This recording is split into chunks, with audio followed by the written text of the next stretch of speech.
আসসালামু আলাইকুম। Welcome back to my channel AP kitchen plus 390।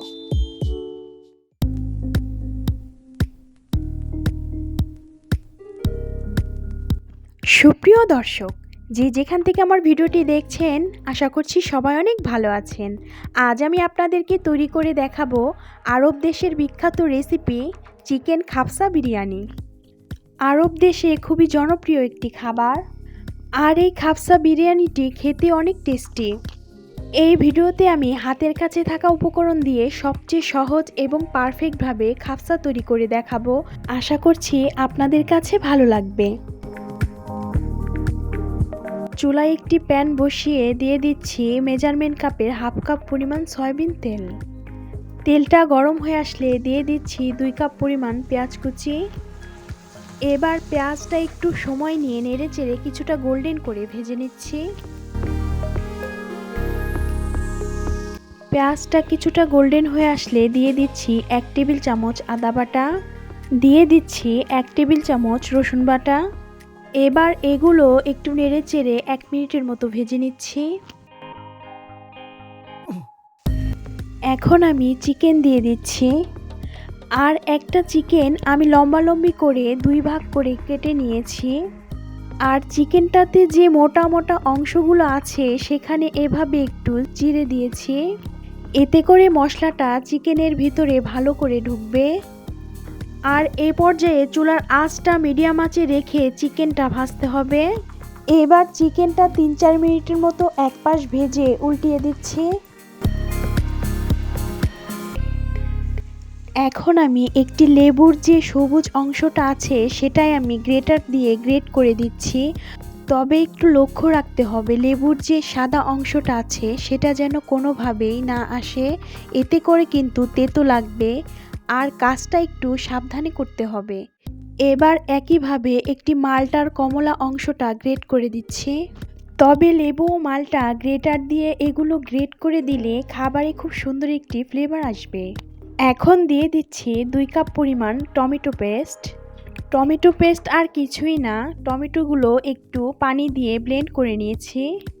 এবার দিয়ে দিচ্ছি 1 টেবিল চামচ লবণ, দিয়ে দিচ্ছি 1 টেবিল চামচ গরম মশলার গুঁড়ো, দিয়ে দিচ্ছি ধনিয়ার গুঁড়ো 1 চা চামচ, দিয়ে দিচ্ছি জিরার গুঁড়ো 1 চা চামচ। এখন দিয়ে দিচ্ছি 1 টেবিল চামচ গোলমরিচের গুঁড়ো। এবার একটু নেড়ে চেড়ে মাংসটা উল্টিয়ে দিচ্ছি।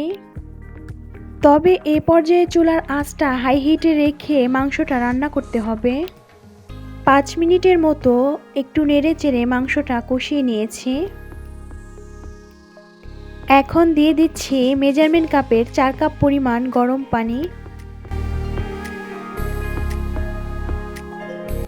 গরম পানি দিয়ে একটু নেড়ে চেড়ে ঢাকনা দিয়ে ঢেকে রাখছি 10 মিনিটের জন্য। 10 মিনিট পর আমি ঢাকনাটা তুলে নিচ্ছি। এবার একটু নেড়ে চেড়ে দিয়ে দিচ্ছি 1 টেবিল চামচ চিনি। চিনি দিয়ে আবারও একটু নেড়ে চেড়ে ঢাকনা দিয়ে ঢেকে রাখছি 10 মিনিটের জন্য। 10 মিনিট পর আমি ঢাকনাটা তুলে নিচ্ছি। চিকেনটা রান্না হয়ে গেছে, আর চিকেনটাতে পানি দেওয়ার পর প্রায় 20 মিনিটের মতো আমি হাই হিটে রান্না করে নিয়েছি। এখন চুলাটা অফ করে দিচ্ছি। এবার আমি মাংসটা থেকে ঝোলটা আলাদা করে নিয়েছি, আর মাংসটা থেকে প্রায় 3 কাপের মতো ঝোল পেয়েছি। আবারও চুলায় একটি প্যান বসিয়ে দিয়েছি, আর মাংসটা থেকে আলাদা করা যে ঝোলটা পেয়েছি সেটাই দিয়ে দিচ্ছি। সাথে দিয়ে দিচ্ছি 2 কাপ পরিমাণ পানি, অর্থাৎ আমার এখানে 5 কাপ লিকুইড হয়েছে।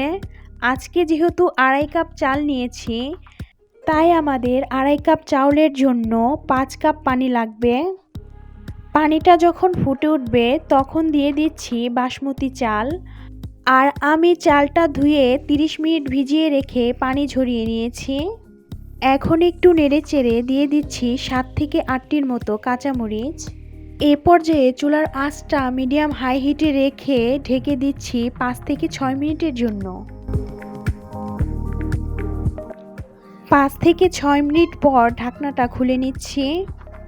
এবার একটু আলতো করে নেড়ে চেড়ে 2 টেবিল চামচ ঘি দিয়ে দিচ্ছি। 2 টেবিল চামচ ঘি দিয়ে একটু নেড়েচেড়ে ঢাকনা দিয়ে ঢেকে দিচ্ছি। আর ঢাকনার ছিদ্রটা বন্ধ করে দিচ্ছি একটু কাগজ দিয়ে। এ পর্যায়ে চুলার আঁচটা একেবারে লো করে দমে রেখে দিচ্ছি 10 থেকে 15 মিনিটের জন্য। 15 মিনিট পর আমি ঢাকনাটা তুলে নিচ্ছি। দেখুন পোলাওটি কত ঝরঝরে হয়েছে। আমি কাছ থেকে দেখিয়ে দিচ্ছি পোলাওটি কত ঝরঝরে হয়েছে। এখন চুলাটা অফ করে দিচ্ছি। এবার চুলায় একটি ফ্রাই প্যান বসিয়ে দিয়েছি। দিয়ে দিচ্ছি 2 টেবিল চামচ ঘি।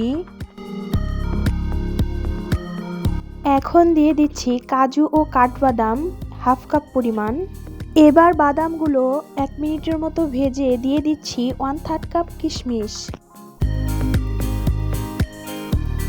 কিশমিশ দিয়ে আবারও একটু নেড়েচেড়ে 2 মিনিটের মতো ভেজে তুলে নিচ্ছি। এবার এই গরম ঘিটাতে আমি চিকেনটা দিয়ে দিচ্ছি। চিকেনের পিসগুলো দেওয়ার পর চুলার আঁচটা মিডিয়াম থেকে একটু লো আঁচে রেখে চিকেনটা ভেজে নিতে হবে।